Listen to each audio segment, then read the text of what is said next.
នៅក្នុងវីដេអូនេះខ្ញុំនឹងបង្ហាញអ្នកគ្នាអំពីការប្រើ Gemini API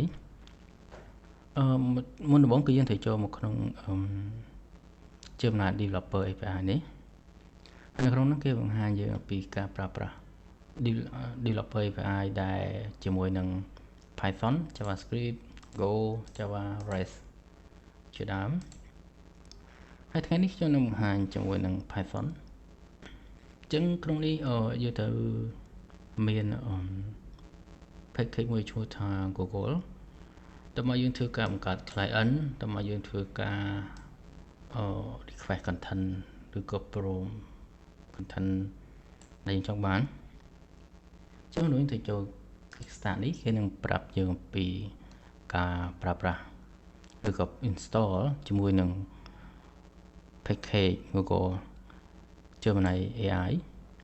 ក្នុងគេប្រាប់មួយ Python JavaScript Golang ហើយនិង Java យើងអាចធ្វើការ install តាម programming language ដែលយើងត្រូវការចំណុចនេះគេនឹងប្រាប់យើងអំពីថា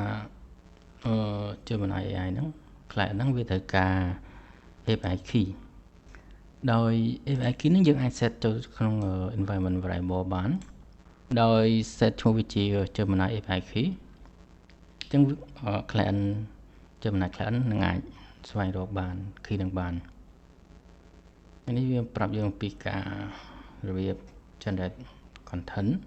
ក្នុងហ្នឹងបន្ទាប់ទៀតគេនឹងប្រាប់យើងអំពីការតាក់ទងនឹង API key នៅក្នុងនេះ API key គឺយើងនឹងថាយើងអាច set វាទៅក្នុង environment variable ដូចជាក្នុង Linux យើងត្រូវ set យ៉ាងម៉េចគឺដាក់ចូលក្នុង file bash នេះហើយដាក់ variable ឈ្មោះដូចនេះហើយដាក់ key យើងចូលប្រហែលនៅក្នុង macOS ហើយនិង Windows យើងអាច set វានៅក្នុង environment variable របស់ system តោះមកវានឹងបង្ហាញចំណុចទី2នេះគឺយើងអាច set API key direct នៅក្នុង client តែម្ដងchứវានឹងអត់ទៅរកនៅក្នុង environment variable ទៀតទេអញ្ចឹងសួរថាតើយើងអាចយក API key មកពីណានៅក្នុងនេះគឺ API key នេះយើងអាចចូលទៅក្នុងនេះបានយើងចុចទៅវានឹងបង្ហាញពីកន្លែងយើងអាចបង្កើត API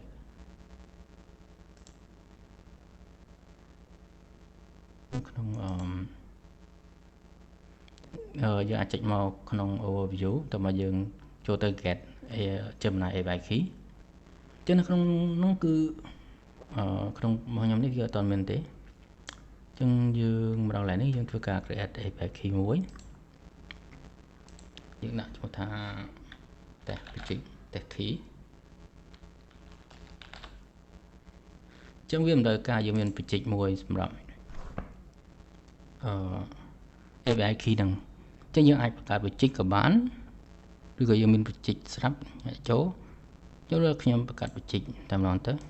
ចូល Gemini project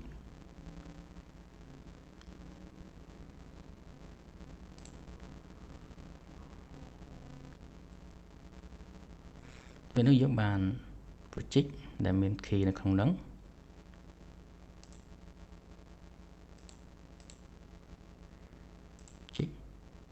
ខ្ញុំបង្កើត project ដែលមាន key test key នេះខ្ញុំបង្កើតវានៅក្នុងនេះយើងអាចចូលទៅក្នុង key ឬក៏យើង copy key កន្លែងនេះក៏បានឬក៏យើងចូលក្នុងនេះ copy key វា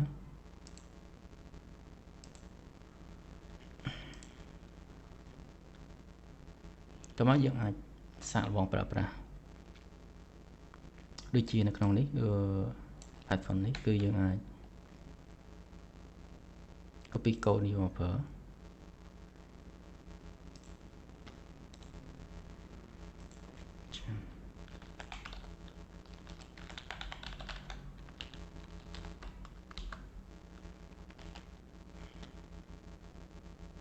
ទីក្នុងនេះគឺយើងប្រើ API key ឥ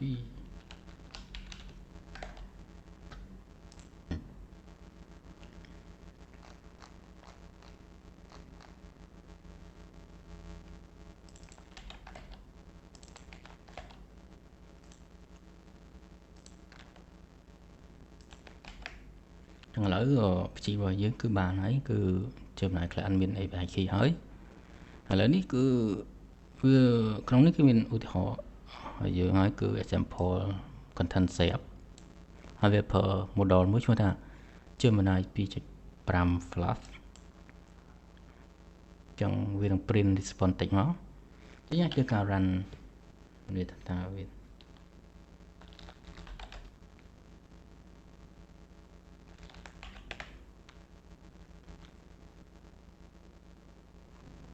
explain how AI work for viewer ចឹងក្នុងនេះយើងបាន AI learn pattern from data to make a decision prediction សារតែយើងចង់បានទៅ viewer ទេចឹង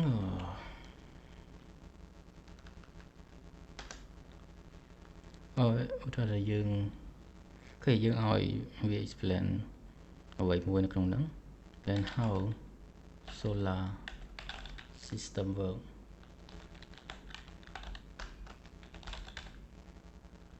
នៅក្នុងនេះគឺយើងឲ្យវា explain ពី solar system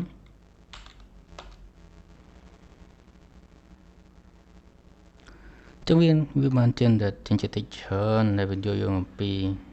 solar system ដែលវាមាន master gravity មាន central in the sun ទៅមកវា orbit ហើយនឹង celestial body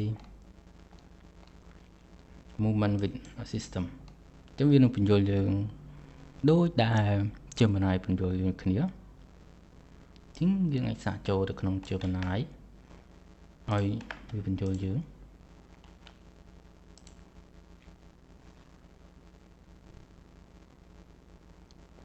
ចឹងនេះឃើញថា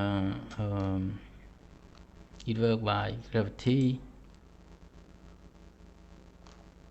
នៅក្នុងនេះមានរូបភាព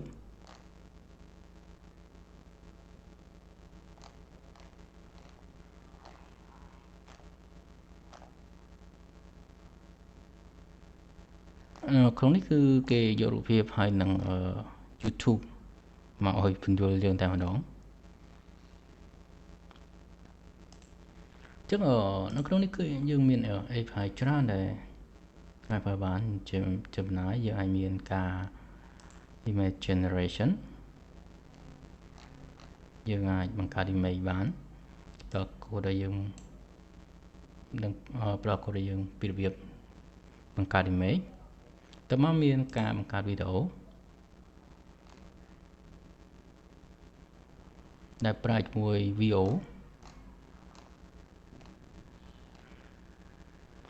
តើមកមាន Laria ដែលជាការសម្រាប់ generate music នៅក្នុងនេះខ្ញុំនឹងបង្ហាញអំពីការបង្កើត text ហើយនឹងបង្កើត spec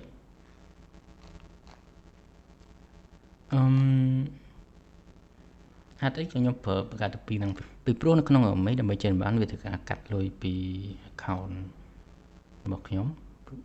ដូច្នេះឲ្យវាកាត់ច្រើនដែរ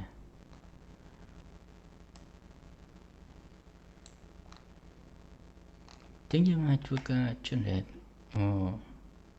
spec ទៅ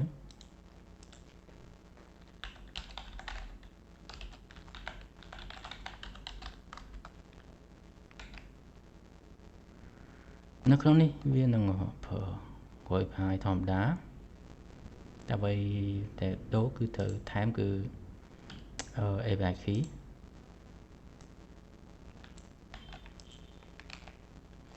តើមកបាន spec នឹងហើយគឺនៅក្នុងនេះវានឹង content គឺ say cheerfully a wonderful day ចឹងវានឹងនិយាយពាក្យ wonderful day ដាក់ឈ្មោះ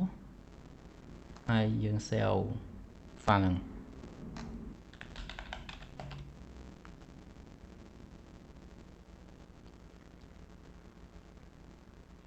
ចឹងនៅពេលនោះវានឹង generate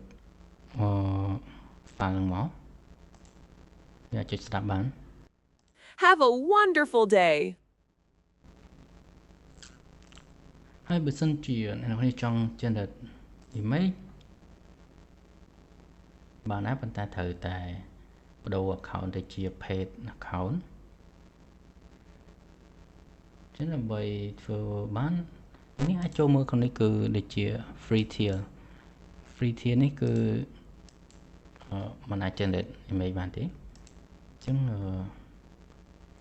នៅក្នុងនេះក៏គេប្រាប់ពី pricing ថាតើតម្លៃក្នុងការ generate image ម្ដងប្រហែលនៅក្នុង Flash នេះគឺ generate image ម្ដងគឺ 0.3 ហើយ per tier per token ហើយពីតម្លៃប្រកាសវា output ហើយចឹងចិនបានដូចជាអស់$3ប៉ុន្តែនៅពេលដែលយើង update account ទៅជា API Pro វានឹងឲ្យមាន Pro មក token របស់យើងថែមនៅក្នុងហ្នឹងហើយនៅក្នុងនេះគឺមាន tier របស់គេគឺ tier 1 free យ៉ាងម៉េច tier 1យ៉ាងម៉េចយើងត្រូវប្រើទៅតាមហ្នឹងđóគឺ billing info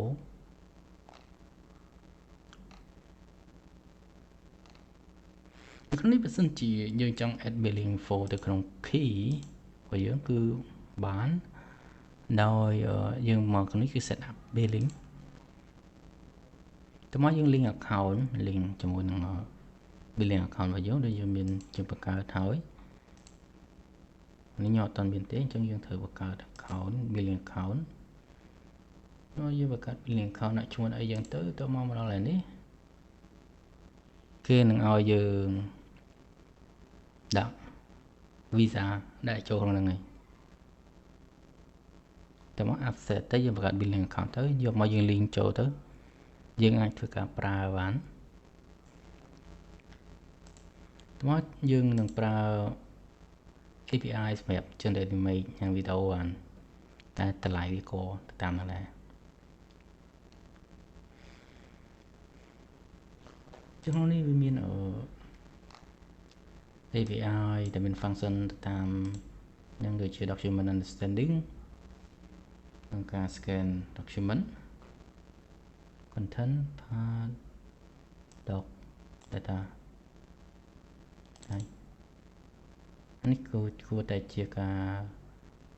រគួរតែ read ទៅនៅចេញពី PDF តើមក image understanding គឺគួរតែយកទៅនៅចេញពី image វាមាន